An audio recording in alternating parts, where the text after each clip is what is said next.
നമുക്കേ ഉള്ളിയൊക്കെ ഇങ്ങനെ നൈസായിട്ട് അരിയണമെങ്കിൽ ഭയങ്കര പ്രയാസമല്ലേ. അപ്പോൾ കത്തി കൊണ്ട് അരിഞ്ഞെടുക്കുക ഭയങ്കര ബുദ്ധിമുട്ടാണ്.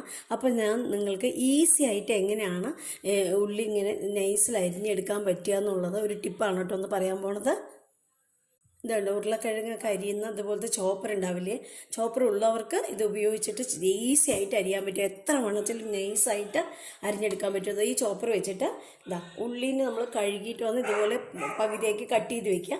എന്നിട്ട് ഇങ്ങനെ പിടിച്ചിട്ട്